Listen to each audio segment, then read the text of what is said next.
Hey, everybody. This Hi. is She's on Call. Welcome. This is our 50th show, Marina. Yay.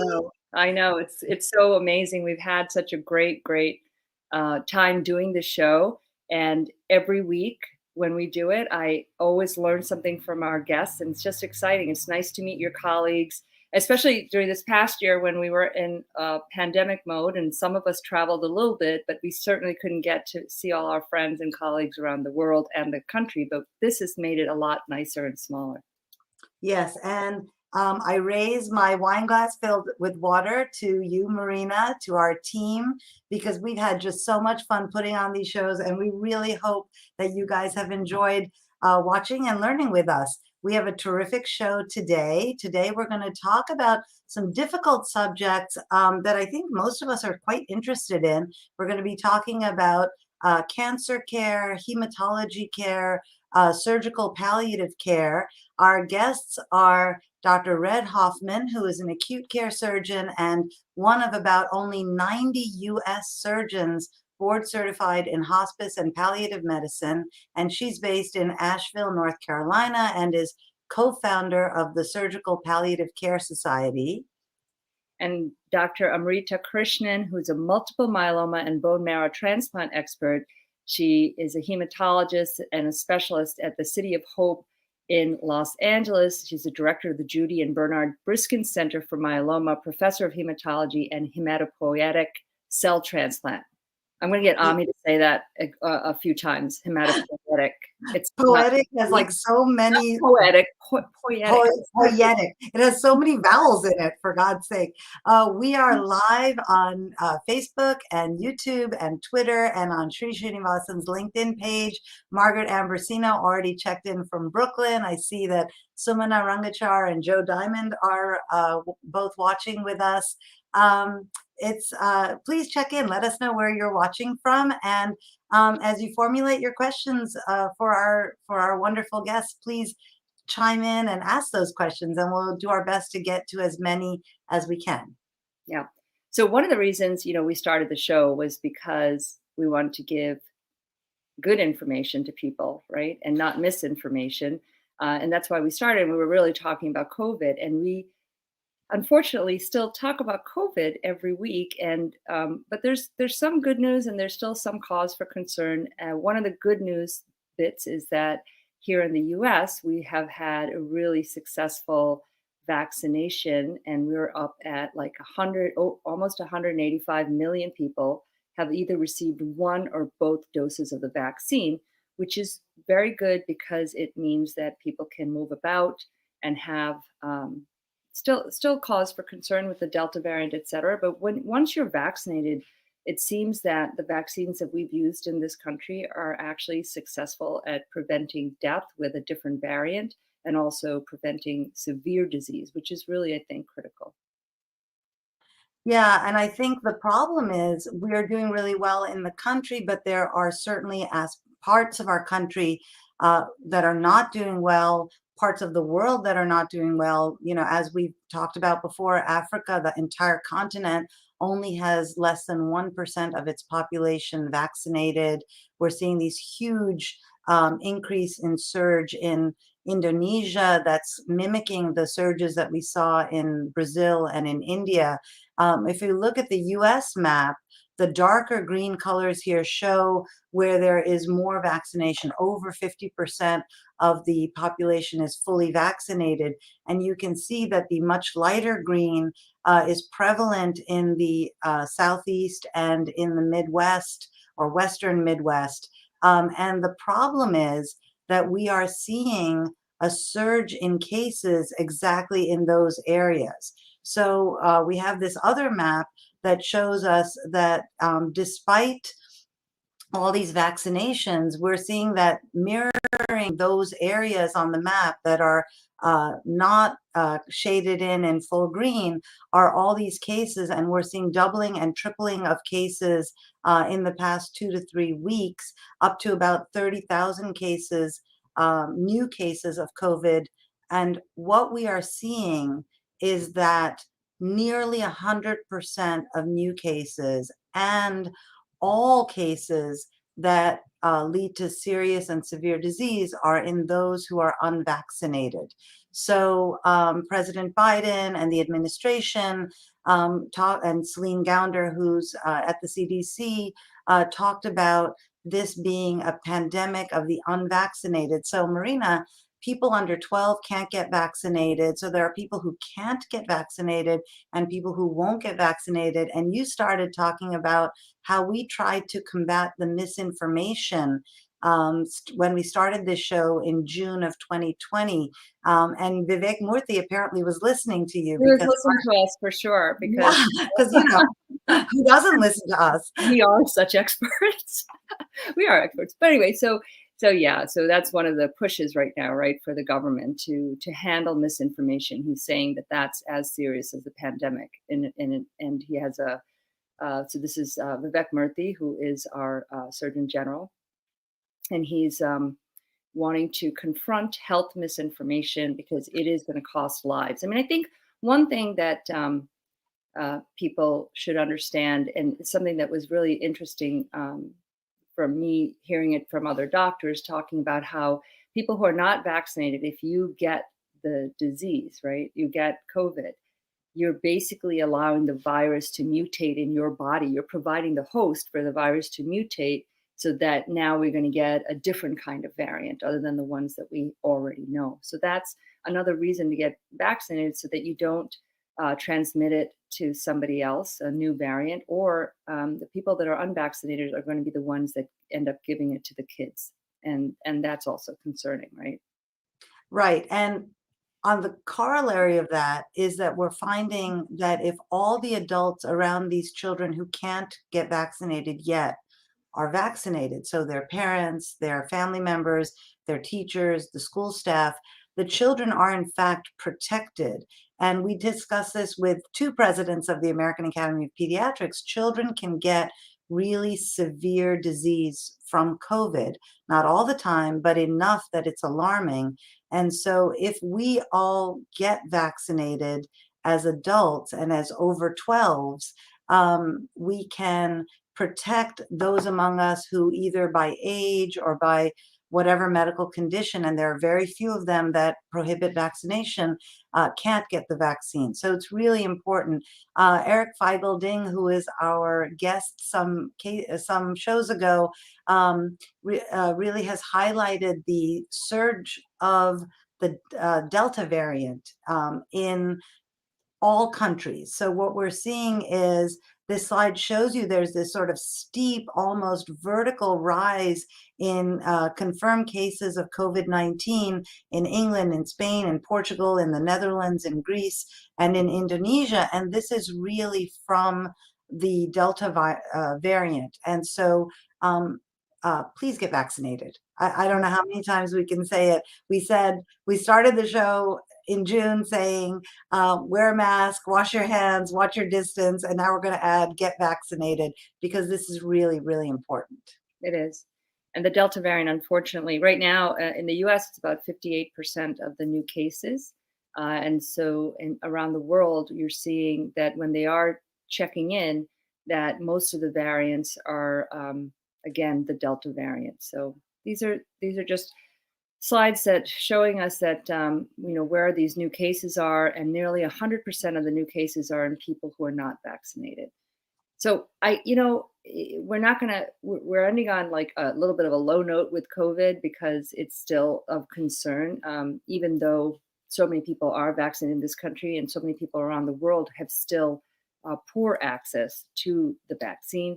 But we're going to move on to our guests, because it's time to introduce them. We're so excited to have them with us. So Red Hoffman, again, she is a acute care surgeon in Asheville, North Carolina, and she is one of 90 hospice and palliative medicine specialists in the surgical specialists in the U.S.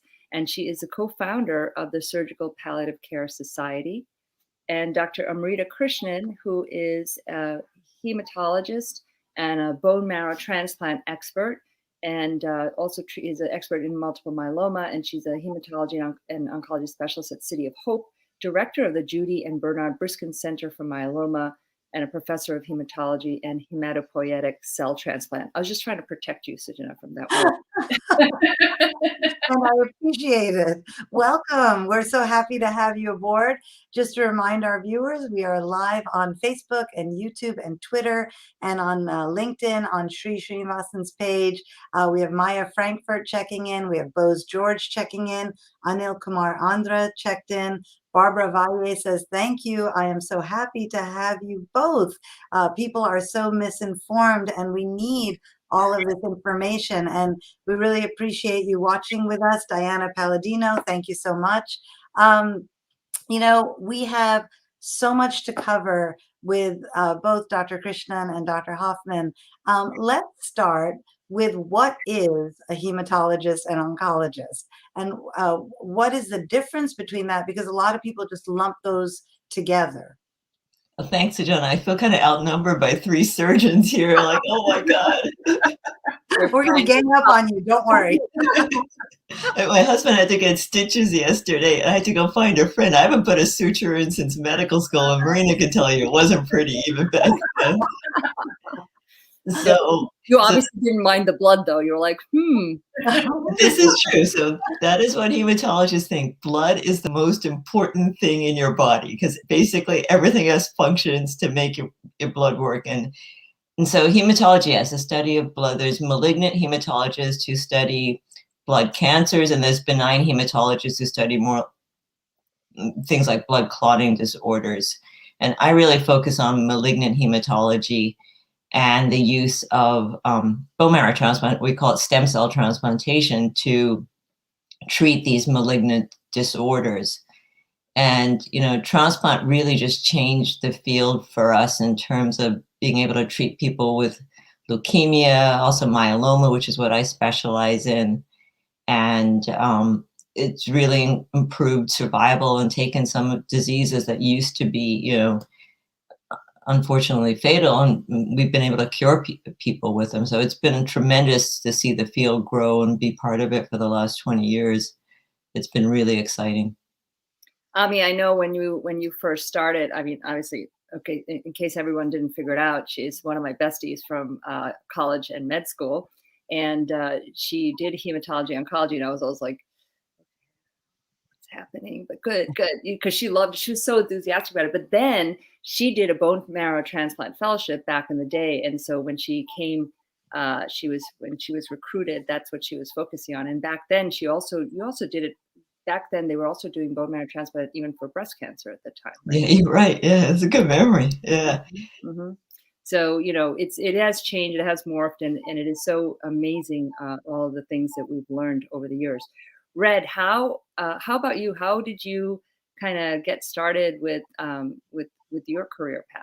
Sure. So I actually started I always say I took the road less traveled. I started my career actually as a naturopath and a yoga teacher in Portland, Oregon. And then actually traveled to India to study in a homeopathic hospital. And that was the first time I was in the operating room. Very different than the operating room I'm used to in the United States. It was hot, and usually in the operating room it's freezing, and everyone was wearing flip-flops. But I saw my very first surgery, and I thought, oh my God, I think I'm meant to do this instead. And so I came back to the States and finished up with naturopathic school, and eventually ended up going to medical school. Was very interested in surgery right away, and ended up doing further training to become a trauma surgeon. But also because of a lot of things that had happened in my past, I was also very, very interested in palliative medicine. And so I did a second fellowship in palliative care. And now I work to really integrate the two, surgery and palliative medicine. So can we talk a little bit about what palliative care is? Because I think those words are sometimes frightening for people. So, and I want to say Diane Palladino, who checked in earlier, is from New Hampshire, and she is another one of the 90 of you Nice. who is a surgeon who is certified in palliative care. So thank you, Diane, for watching.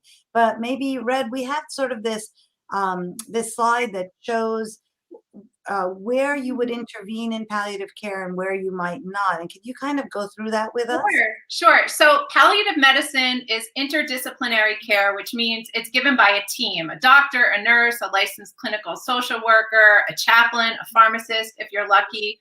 And it's given to patients and families who are dealing with either life-limiting or life-threatening illnesses. And that's a huge subset of the population. So it could be someone who has a new diagnosis of diabetes. It could be someone who has CHF or COPD or end-stage kidney disease. It could be someone who has something like MS or ALS, or we often think of it a lot with cancer. And palliative medicine focuses on symptom management, and so things like pain, nausea, constipation, but also other symptoms, psychological symptoms, social symptoms, spiritual symptoms are really important. And then we also focus on, I think we're kind of considered expert communicators. So we have those difficult discussions around code status, around goals of care, what's most important to you, around your making sure that your advanced directives really clearly state what you want and what you don't want. And we have those conversations to help you decide, because it's hard if you're not in medicine to realize what you want and what you don't want. And I always just want to take an extra minute and say, so palliative medicine is often given alongside disease modifying treatment. So it's meant to be given while you're getting dialysis, while you're getting chemotherapy or radiation or a bone marrow transplant or surgery. And then I think people often confuse palliative medicine and hospice. And so I think it's important to kind of differentiate those two. I think of palliative medicine as this big pizza pie, and hospice is one slice of the pie. And that's hospice is meant for patients who, one, have 6 months or less to live, and then two, who are no longer interested in that disease modifying treatment. So you don't want to pursue the chemotherapy, you want to stop dialysis, you're not interested in surgery anymore, and you only want to focus on quality of life. And so I think that people get scared off because they think palliative medicine equals end of life care. And really, I think of palliative medicine as this extra layer of support for patients and their families who are going through really difficult medical situations. Well, you answered our viewer's question. Margaret Ambrosino was asking, how do you explain the value of palliative care to family members who equate it to hospice? So I think you did a great job just then answering that. Oh, look, somebody else loves you, Melissa Red Hoffman. Oh, yeah, I love you. I love that woman. That's wonderful. You know, we have this sort of complicated slide on the principles of palliative care. And if people are interested, please take a screen grab when the slide comes up. But I think you articulated those principles, which hopefully are principles that we all use as physicians and as healthcare providers. Yes. Maybe, Red, you could highlight the top 1 or 2 or 3 that you really think are the most important? Now, that's assuming I can see that, because my vision has just gone horribly the last year. But I think the most important things for me around palliative care, one is around patient non-abandonment. And it means that we are with you through everything. So I will walk with you through whatever treatments you want, and then I'll walk with you through the end when you're no longer interested in treatment and you just really want to focus on quality of life. I think another thing that's important about palliative medicine is that it's not just for the patient, but it's really for the patient and the family. And because we know that when someone is ill, it affects the entire family. And so I think that making sure that our caregivers stay healthy as well is just so important. And then I think I just always make this thing about palliative care, I think you brought up a good point, is that anyone can do it. You do not need to be fellowship trained in hospice and palliative medicine to be offering this kind of care to patients and their families. A lot of these around excellent communication, around some basic symptom management, around understanding just the basic differences between hospice and palliative medicine, I think that any provider is capable of doing. With just, even if you consult the palliative care team, if you just kind of watch what they're doing, you can learn a lot from watching experts give care to patients and families. And there's certainly a lot of free online trainings where you can just read, or you can go away for a week and get some skills. But I think a lot of these skills, any provider should be able to give patients and their families, and any provider should be interested in giving it, because it's really full body care, full patient care. You know, Ami, I think that even in your specialty as well, you guys have to deal with it. Yes, now, you know, even with all the new chemotherapy agents, the immunotherapy agents, I mean, we're treating cancer better and arguably curing it so much more.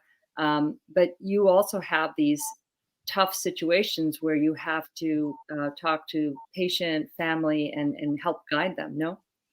Yeah, I mean, I think Red brought up some good points in terms of, you know, there used to be a sort of, how can I put it, tension, especially with transplanters, right? That we don't want to talk about this. We're here to, you know, be as aggressively as you can. But I think we've, as if our field's evolved, have recognized at our own institution that we have these goals of care discussion, even from the beginning of someone's cancer diagnosis. And it's not really as a, exactly what Red said. It doesn't mean we're not going to do anything. We're not going to do everything we can. It's more to talk about the things that we all think about ourselves as physicians as we see patients go through, you know, these difficult journey, because, you know, a cancer journey is not a straight line. And that, I think that's the most challenging thing. And certainly in transplant, I tell patients, you know, we are going to do everything we can to, you know, get you better. But, you know, sometimes people get sick, they get sick quickly. You don't have time to have these kind of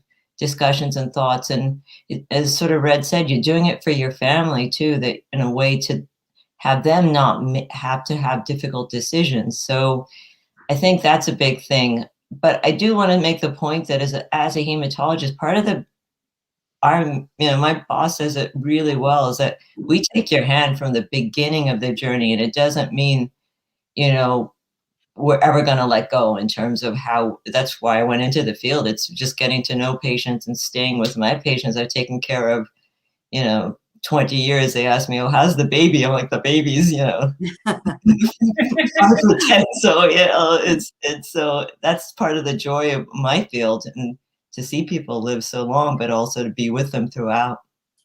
You know, we have, as I've said, we're live on all these social media channels, Facebook, Twitter, YouTube, and LinkedIn at Sri Srinivasan. And we're really grateful for everybody for checking in and for asking questions. Let's step back and just ask you, Amrita, if I can, what is anemia? Like, when you take out a sample of blood, like really, let's go to the beginning. What's in there? What are you guys looking at under the cells? What are the different types of cells? And what does it mean if your doctor says, you know, you're a little anemic, maybe you should eat some spinach or take some iron? Or what if you're a lot anemic? And then we do have a question about what does an eosinophil count mean? But let's start with anemia. Very specific. So I'll give you the short version, because, you know, you can write a whole textbook on anemia. I guess that's why I'm a hematologist, because I find that fascinating. But I mean, there are different kinds of anemia. Certainly the most common in women, young women, is iron deficiency anemia from, you know, menstruating. But once you get to beyond a certain age, then you can get iron deficiency anemia, even in, you know, obviously men and older women. Then you start looking for other causes. So that's one important thing in terms of anemia, is figuring out, is it from iron deficiency? Or is it a production problem, something going on in the bone marrow and you're not making up enough red blood cells? Or is it a destruction problem? There's something called hemolytic anemia, where your body is destroying it. And that can be from your spleen. Infections can cause hemolytic anemia. So, you know, there's lots of different reasons. And that's why you look at the blood smear. It can give you clues, the size of the red blood cells, the way they look, all those things can give you a hint as to why someone's anemic. You know, you heard of sickle cell anemia, so you can see sickle cells when you look at the blood smear, for example. Now, the problem is, obviously, a lot of different malignancies cause anemia too, right? And that's what the thing that frightens people the most. And that's usually a production problem, something happening in the bone marrow.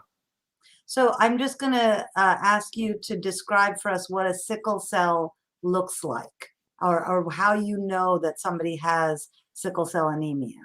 So that one's usually not particularly subtle, right? Because now every baby is born, if you're of a certain ethnic background, they do a sickle prep test because they don't want to miss that.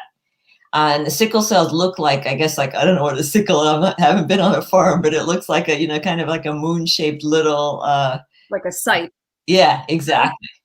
And so, and you just see that in the blood. Again, it depends how bad someone's sickle cell is. There's something called sickle cell trait versus actually having full-blown sickle cell anemia.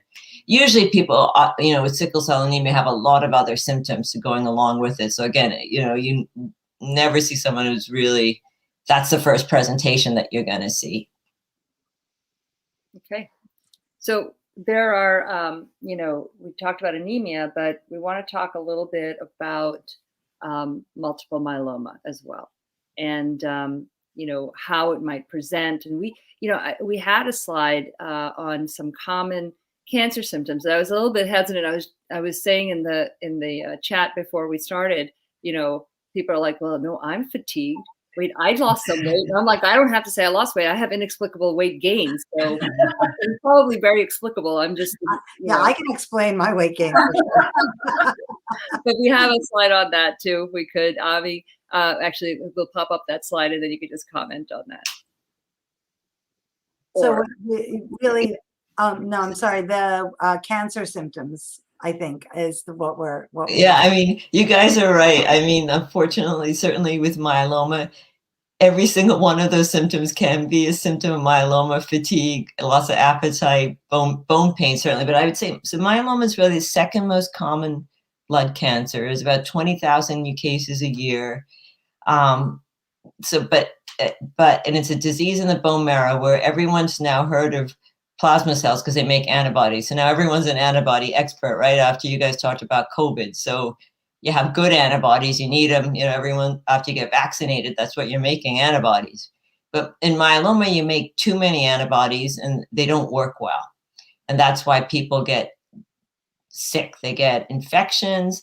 Those antibodies start to deposit in people's kidneys and people develop kidney failure. So if you think about it, what are the symptoms of kidney failure? That can be nausea, it can be swelling in your hands and feet. So those can be symptoms of myeloma. I said earlier, production problems, so you can become anemic. I'd say in an older person, so the median age of myeloma is 72, an older person with anemia, that's always one of the things you think about. Could this be myeloma? And then myeloma affects the bones. I mean, I can tell you dramatic stories of patients. A patient went to pick up a trash bag and fractured their clavicle. Wow. People just walking and, again, any kind of abnormal fracture. And you guys as surgeons have probably seen that, right? Where you do some activity and you get, a traumatic fracture that's not, above the norm of what you expect. Then you also think about myeloma. There's a comment from Vinay who says that in India, there's some misinformation going around on WhatsApp. And we talked about misinformation earlier, where iron tablets are given out in the schools and then thrown away because somebody faints from them. So nobody faints from an iron pill other than it tastes disgusting and it's usually huge. But other than that, there's no reason an iron pill should make you faint. We did talk, Margaret had asked a question about palliative care versus hospice care, and there are different types. And I wonder if we can just go back to that, Red, and talk about sort of the universes of palliation and how people maybe move from one to another, or the team helps somebody who is transitioning from one type of palliative care to another. Sure. So I think one of the misconceptions about palliative care, particularly if you spend time in the hospital, is that palliative care really just happens in the hospital. But the majority of palliative care is given in the outpatient setting. So people will either go to a palliative care clinic, or a lot of times I've done palliative care go to patients' homes and do home visits. And again, it's meant for patients who are still undergoing treatment for whatever disease they may have. And we are there, we're along for the ride, giving that extra layer of support for symptom management and supporting the patient and the family and having those discussions about well, are we still on the right track? Is the risk benefit ratio still in our favor, you know, around surgery, around chemotherapy, around radiation, around dialysis? And at some point, it looks like it's not. And at some point, patients' goals change and they really want to just focus on quality and don't want to undergo any treatments anymore, or don't want to deal with the side effects. And so that's when you may transition from a palliative care situation more to a hospice situation. So that's how I see they're related. It really is on a continuum. And so when we're looking at hospice care, we're really just focusing on quality of life. And I do like to say about hospice care, though, even though you need to have 6 months or less to live, and that's based on the hospice medical director's best judgment, many of my hospice patients have lived for years. There have been studies that show once you get this palliative medicine or hospice involved and some of the more harsh treatments kind of fall away, some people actually tend to live longer. They'll have higher quality of life scores, less depression, better symptom management. And so I had one home hospice patient who lived for 4.5 years. We just kept recertifying her because we said, if this disease were to take its natural course, we can say with some certainty that she has 6 months or less to live, but she ended up living for many, many years and had a pretty great quality of life, and got most of her care at home from the hospice team. That's really amazing. Yeah, I mean, yeah, really. I think, you know, in many other countries, you know, everything doesn't go into the hospital. There's so much that has to be done at home. Yeah. And it is a little bit of a downside to what happens here, that people come in for, you know, in basically end of life treatment, and we actually take people to surgery when we probably should be all taking a pause. But it's so unusual, I think, for the family to be, you know, like, hey, maybe this surgery, you know, shouldn't be done, right? Like, because everyone thinks, no, we have to do whatever we can do to fix this, and sometimes we can't fix things. And I think that is the mindset in the hospital, that do everything mindset. But I have found that when we take the time, and I think more and more surgeons are doing this, when we take the time to say, this is what this is going to accomplish. It doesn't fix everything. I always tell people, like, we're never going to bring you back up to here. We're probably going to bring you back down to here. And maybe you weren't even doing that well in the first place. Do we really want to go through with that? But I want to also just, you made a good point, Marina, about like things happening at home. One of the things that I never want to do with hospice is oversell it. Like, hospice is incredible because it really, if you no longer want to do disease modifying treatment and you have 6 months or less to live, that hospice team can really help out. But the vast majority, like way over 90% of patients, get hospice care in their home, or if they're in a skilled nursing facility, they'll get it there. But you're only seeing these, like a doctor maybe once a month. You'll see a nurse once a week, a social worker once a week. Like, the vast majority of heavy lifting is done by the family or paid caregivers. And I think that is really important to tell patients and their families that, like, it's still a huge ask of the family to take care of patients who actually, like, may need quite a bit of care. And so I think that's always important to remember. I learned that early in my career, not to oversell things. You know, people get home and they're like, how am I going to deal with this? It's a lot. If you have no medical, even if you have a medical background, it's a lot. You know, it could be a full-time job. It is a lot. You know, my father-in-law was on dialysis for 11 years. And at some point we talked about, well, what if he can get it at home and not have to go in 3 times a week? And the amount of stuff and fear, and, you know, he passed, you know, very comfortably. We miss him a lot, but he passed surrounded by his family and with his wife.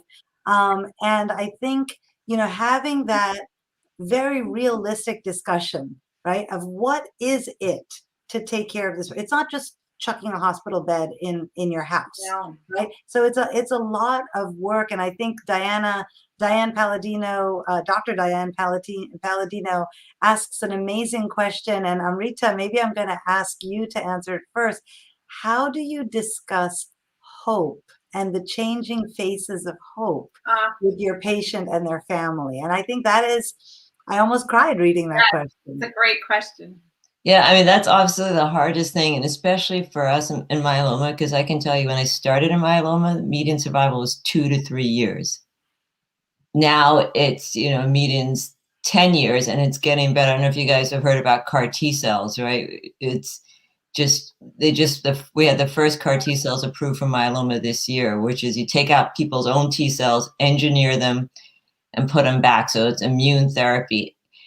People who have failed everything, now we're getting responses, 90 to 100% of people. Again, they're not cures, but they're responses, and it just gives you so much hope that we see patients, new therapies. And that's why I love myeloma, is because we're moving the field and finding so many great treatments for patients. But you're right. How do you balance that with someone coming to you for CAR T cells with such hope, but also understanding now you have really advanced cancer, and what does that look like? And I think it's a different journey for every patient. And that's what I've learned, is you have to listen to your patient in the sense of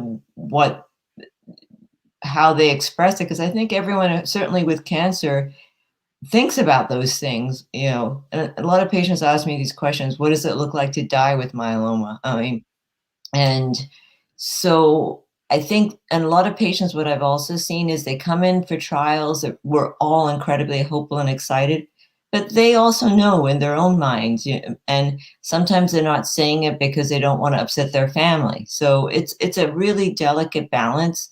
And I think listening to your patient, but allowing them to have the opportunity to have that conversation too, I think is important. When three of us went into surgical fields, we went in because you can cut it out and you can cure it, right? Or you can do something, Surgeons are so arrogant. we're so like short attention span theater, right? Like we're so different than our medical counterparts, and we just want to fix it. And I think we all unfortunately have experiences with surgeons who will offer a level of hope that may not be indicated for whatever's going on. We had a question about pancreatic cancer, which this show is not about, but often that will present late and there's only so much you can do. In the head and neck, sometimes it presents really late. There's only so much you can do. How did you, Red, make the transition from this, I'm going to cut it out and be the hero, to I'm going to help the patient and be the real hero? I think it's a different mindset. And I'm wondering, and I know you did an amazing tweetatorial. If you guys are on Twitter, follow Red Hoffman. She has a great series of tweets on what is surgical palliative care. And maybe you can talk to us a bit about that. Right. Well, I think as far as making that transition, to me, because people sometimes will say, well, what hat are you wearing? To me, it's all a continuum.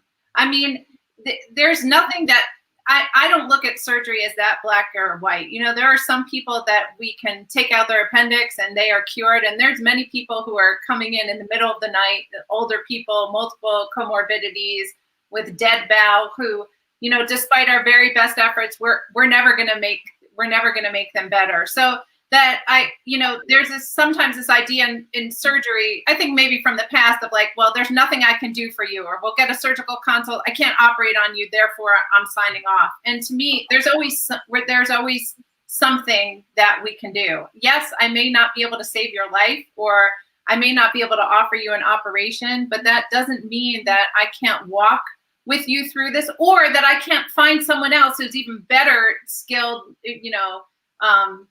better set up than me to walk with you through this kind of next phase of your life. So I really try to not look at it as an either or. And I think I love that the slide that you have up right now, the picture in the corner, that's Dr. Bal Formant. So he is the father of palliative medicine in North America. And Bal, he's going to be on my podcast tomorrow, actually. He coined the term palliative care, but he trained as a surgeon. He is like such a skillful urologic oncologist. And that's him. I love this picture. That's him with Dame Cicely Saunders. She was the founder of the modern hospice movement and one of his great mentors. So surgeons have deep, deep, deep roots in palliative medicine. And I really like to remind all my residents and medical students about that we're well set up to do both. You know, it's great when we can fix you and you can walk out of the hospital, but there's so many times where we can't do that, but we can still be such a part of the journey. And to me, that's why I just love my job so much. It's always good. You know, I think all of us love our jobs, which is really right. It's so, they say if you love what you do, it's never work. There are days when it's work, especially with the electronic health record. Hello, like that is work. But it is true that you know, I do love my job. I love the patients, and there's so much that each of us do, and we can have, like, let's say a bad outcome in one patient, and then the next 10 patients are going to be like, "Doc, what's up? You look a little off," and I'll be like, "No, you know, I just had this thing happen," and they're like, you do so much good for so many people. I love my office because, you know, I'm never in a bad mood, because when I get there, if I am, something's going on, I'm worried about it, my patients are giving me therapy. They're like, you know, you're doing so much good stuff, you know, and you really respond to that. And at the end of the day, you're like, yes, everything, you know, it's so great. There are things that come up like in our offices. This is a real extreme segue, so pardon me, but we, you know, like when I'm seeing patients are like, well, they took this drug off the market, et cetera, right? So we get asked questions like that all the time. This week, and Ami, I'm coming to you with this, there was this recall on sunscreens, and apparently Sujana had people coming into the office saying, oh my God, I just put this on my child or just on my grandkid. And the concern was that there was trace amounts of benzene found in these things. Now, meanwhile, if you look at the back of one of these cans of all the things that are in there, you're like, okay, so there's been, you know, I mean, like, there's so many things that I don't even know what they are, right? So why is benzene bad? Like, what? And is this something that, you know, how serious is this? You know, the recall. So I guess two things. One, I think what you're hearing is, at least for me as a cancer doctor, when people come in to see me, there's three questions every patient asks. And the first question is, how did I get it? And so anytime something like this comes out, immediately it raises so much alarm, right? And so benzene, yes, we know it is linked to leukemia and a condition called aplastic anemia. But you have to put it in context. The level of exposure of people who got leukemia from benzene, it was actually based in shoe factories. I guess they use a lot of benzene somehow in shoe leather manufacturing. So the amount of exposure and the length of time people were exposed to it, those people working in those factories, was completely different than in regards to if you put on sunscreen and you know, on your kid. And so I would say, yes, there is a link, but you have to put it in the context of the reality. And I guess, you know, this is just an abundance of caution. I certainly understand why they recalled it, but I would, you know, tell patients not to get overly alarmed from their sunscreen. Their sunscreen's not going to kill them. Let's put it that way. And frankly, wear your sunscreen. Not using sunscreen is a real issue, right? So over 60% of people will have some form of sun-related skin cancer. So really use the sunscreen. Don't use these 5 particular aerosols, but use some sunscreen, please. Because, you know, our skin cancer doctors are quite busy enough, I think, right? Wouldn't you say? So absolutely. You know, this reminds me, like these recalls. Like, remember, I believe it was Oz when he said something about Dr. Oz. He said something about how in certain applesauces there was arsenic. Do you guys remember that? Oh yeah. It was like, I've been giving applesauce to my kids. Only on days when they misbehaved. We all probably read so much Agatha Christie, and we know it was arsenic in the, you know, as an agent.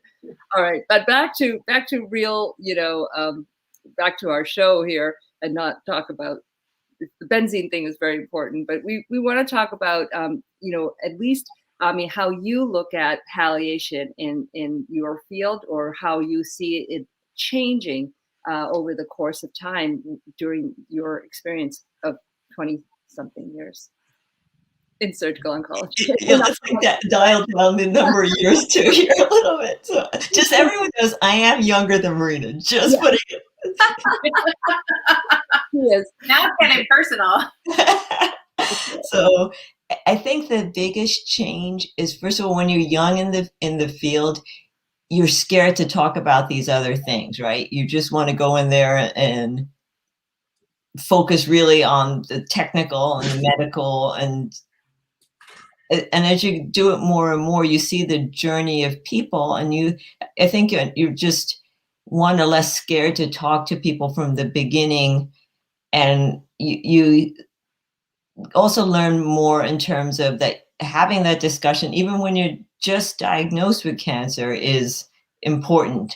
And actually, it's probably better to have those kind of discussions early. It doesn't mean that anything is going to happen, that you're going to act on it. As kind of Red said, there's different phases of it, but it's just to really sort of talk about, hey, what are your goals? That's really, we call it goals of care discussion now. And we actually, as an institution, are doing that with people even from the beginning of their diagnosis now. And so I do agree, that's how we've evolved, our field's evolved. And I think to eliminate the tension, I'm sure you guys have all heard the bad jokes about oncologists, right? In terms of, that we give chemotherapy till the end. And to change that viewpoint, I think is very, very important. And I think all of us have evolved to understand that too, that sometimes more is not always better. We've talked a lot about cancer, and we've talked about blood disorders and organ system cancers and palliation. But Red, there's actually quite a field of trauma and palliation, which I think is really interesting.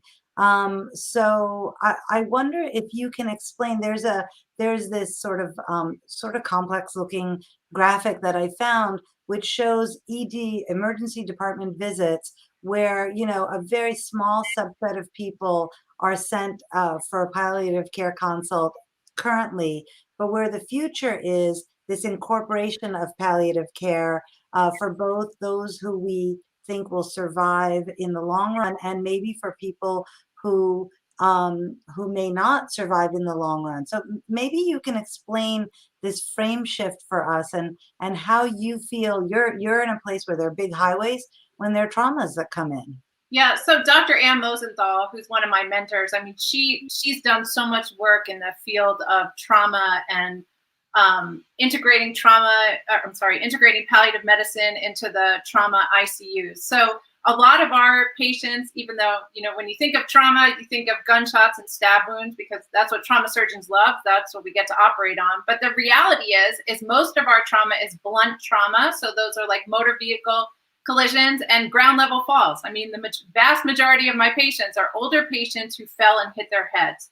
So these patients are coming in, they already have multiple comorbidities, and we know that a lot of them are not going to do well. So talking to the family up front, having these family meetings within the first 72 hours of their hospital stay, especially if they're in the ICU, to kind of, one, understand if they have ever talked about any advanced directives with their families. Maybe they've already expressed what they want and don't want, and we're not going to know unless we ask.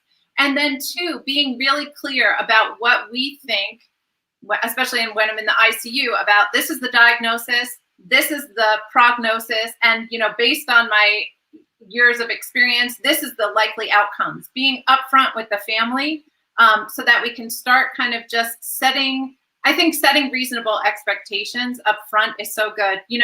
Jessica Zitter, she's an ICU doctor, a medical ICU doctor, and she wrote this book called Extreme Measures. And she talks about that when we get in the ICU, we get on the conveyor belt and then we never get off. So you get a tube down your throat because you can't breathe. Then you get a tube in your nose to start, feeding you because you can't eat because you have the tube down your throat. Then your kidneys start to fail and we put you on bedside dialysis. And then we put you on a medicine so you don't get blood clots and you start to have a bleed in your stomach. And the wheels start to fall off and we just keep moving forward. So the idea with integrating palliative care into the trauma ICU and integrating it everywhere is that every day we check in and say, do we still want to be doing this? Where is this headed? Is this really resonating with what's most important to the patient and their family? So just kind of like stopping and just checking in, I think is, man, it makes all the difference, and, kind of like we talked about our patients and their families, they're thinking about these things. They may be scared to bring them up. I feel as a physician, it's my job to bring them up. It's my job to start these difficult conversations. It's hard to be asking these questions like, is my mom going to die or am I going to die? Well, let me say, this is what I would be thinking if I was in your shoes. What are you thinking? Invite that conversation to start. I think that is so great. I mean, it is true that because we're so involved and in the patient's care, and as surgeons, we're very invasively involved. But even with oncology, it's the same thing. That it's so important for us to really look at the core of the patient and see what their needs are, and also understand the family, because they're so critical to the recovery of the patient. Yes. Right. So those are great things, Fred. Thank you so much. Ami, we want to get to you a last question about bone marrow transplant. We've said it a million times during this show. Well, maybe not that many, but still, we want to know what it is, and our viewers want to know what exactly that means.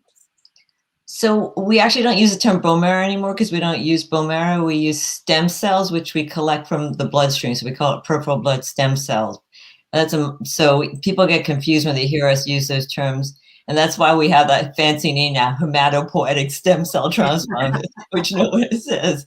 So there's two kinds. There's a kind from the donor, which is probably the most dramatic kind. So one push, we got 3 Indians on the call. Indians are very underrepresented in our national marrow registry. So if you're, Caucasian, East European background, it's very easy to find a donor. You'll find a donor really quickly. But if you're Asian, African-American, much lower chances. So in terms of the big push for more people from other backgrounds to join the registry to find a donor. So that's and the first I'm thing. going to just say it's a cheek swab. It's nothing to be in the registry. It's a Q-tip in your cheek. So please, please, please register yourself in the bone marrow registry. Proceed. Thank you, Sujana. and then good news is the field's evolved. We actually now are able to find donors for most people because we do something called haplo, where we can do transplants now where you're only 50% matched with someone. So often it's, parent to child, or even, siblings, those kind of things. So that's the great news. Basically what the principle is, it's kind of, how can I put it? It's not very subtle. You give someone life-threatening doses of chemotherapy and radiation to wipe out their entire bone marrow, and then you repopulate the bone marrow with new stem cells from a donor. Sometimes you actually collect stem cells from a patient ahead of time, and that's called autologous transplant. That's what we do in myeloma. And you give back those stem cells. We thaw them out, like take them out of our freezer and give them back to patients. And it's kind of like my freezer. Those stem cells can stay there in the freezer for a long time. We use them up to 10 years sometimes. So I promise you, Marina, if you come visit, I'm not going to give you 10-year-old frozen food. Here's a popsicle. That would be gross. We have a question from Vinay talking about umbilical cord and placental stem cells. Where's the role for that? So we actually, it's a little, I tell patients, if you're going to bank your umbilical cord, donate it to the registry. There's an umbilical cord registry. And the reason is, first of all, you can't, the amount of stem cells you get from one umbilical cord is not enough to do a transplant, usually in most adults. So you're never going to really get that true use of it. And so we actually do what we call double cord transplants, where we take multiple cords, again, from the registry banks and do them. Those are getting less and less common, to be honest, now, because of this idea of what we call it, that haplo transplant, the half-matched transplants. Those are actually easier to find and generally safer to do. So we do more and more haplo transplants and less umbilical cord transplants now. How much ongoing care do bone marrow transplant recipients need? like in the short term, in the long term? Like how frail, I guess, are they? So there's two things have happened. So the kind using your own autologous is pretty much like getting chemo. We actually do it as an outpatient now. But COVID changed a lot of things, and that's number one. Number two, the kind from a donor is clearly much more intensive. Patients are kept in special rooms, those HEPA filtered rooms, so that we minimize the risk of fungal infection. They're on, low bacteria diets. We don't allow fresh flowers in the room. It's really fungal infections that are a big issue, viral infections. And especially the first patients always talk about the 100 days. I'm reaching my 100 days. And that's when, after the 100 days, we think you get more of an immune system to have more freedom in terms of mixing with other people, going out, those kind of things. Again, the problem is what happened now with COVID. It really, as you guys talked to earlier in the program, just completely changed it, because after you've had an allo transplant and you're on immunosuppressive drugs, even if you get vaccinated, you're not going to mount much of a response to the vaccine. So you're still incredibly at risk. And so again, that's why we always tell all the family members, make sure you get vaccinated, because it's up to you to protect, your loved one now. And so, I feel for patients. Patients are coming into my office all the time now asking, can I go here? Can I go there? And every patient, it's a different kind of conversation. How much risk do you want to take, right? Yeah, the travel, but even you mean in town, like going out to a restaurant, sitting outside versus inside, especially if you're immunocompromised. Let's switch gears a little bit, Red. I want to ask you about, because you said, and when we asked you earlier, that you started off as a yogi.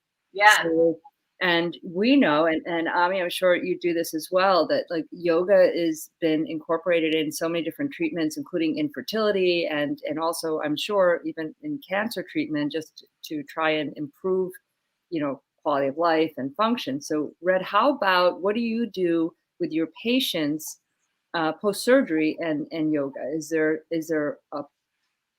Are there studies, or what is your approach to that?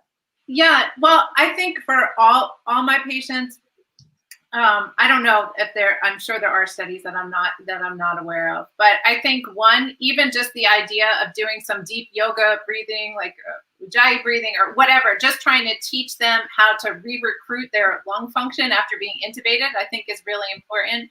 And then honestly, whether it's yoga or anything else, any sort of movement after surgery, if it's getting out of bed and walking around the hospital floor, is going to get you better quicker. So kind of meeting those expectations of saying, yes, you might have some pain, but doing these stretches, doing this movement is actually going to help your recovery, both physically and then also just as important mentally, I think. Yeah. I think getting people up and about, right? I think when we started our training, and I'm probably the oldest in this group, so thanks a lot, ladies. But when we started our training, everybody kind of just laid down, you know? When I was born, my mom hung out in the hospital for almost 2 weeks. That was what happened. And I think up and at 'em is the way we know that people get better no matter what they're doing. We have had so much fun meeting the two. Well, I have had so much fun meeting the two of you, Marina, reconnecting, and we've learned a lot. And I'm wondering if you don't mind giving our audience and us a couple of takeaways. So I'll start with you, Amrita Krishnan, hematologist at City of Hope Medical Center in California. Thank you so much for being with us. And what advice do you leave us with? Well, thank you. I mean, I guess just to echo what you guys said, my advice is please go get vaccinated. That is the best thing you can do in terms of for all of us. Okay, Red, what are your... Yeah, so I think my main takeaways are, one, I always tell patients and their families, we all have an expiration date. Like, we're all going there, whether we want to or not. So making the most of the time we have here, and then kind of trying to acknowledge and accept that we're all not going to be here at some point, and talking to your loved ones about what's important and what's not important, so that at the end, they're not left making the decisions for you and not left with that burden and that guilt, I think is just the best that we can do for everyone. And then too, if you're a patient or a caregiver and you're feeling like you may benefit from palliative medicine or from hospice, bring it up with your doctor. And if they're not willing to talk about it, then Google palliative care in your zip code and find there's so many organizations throughout the country. Find something close to you and see if you can get hooked into those services, because they really can make such a huge difference for all, I mean, for so many people. I think, you know, living is painful. We could all deal with some palliative care. That's what I think. Thank you so much, Red and Ami. Thank you so much. This is our 50th show. We have to give a fantastic shout out to our executive team, and as well, all of our guests, absolutely. And we've had wonderful guests. We've had incredible, loyal viewership. We really appreciate you guys watching and sending us your questions. You make our show. And then, of course, to our team, our producers, we certainly could not have done this without all of you. Thank you so much for watching and for supporting us and for learning along with us. We will see you again on August 22nd. Take care. Bye. Get vaccinated.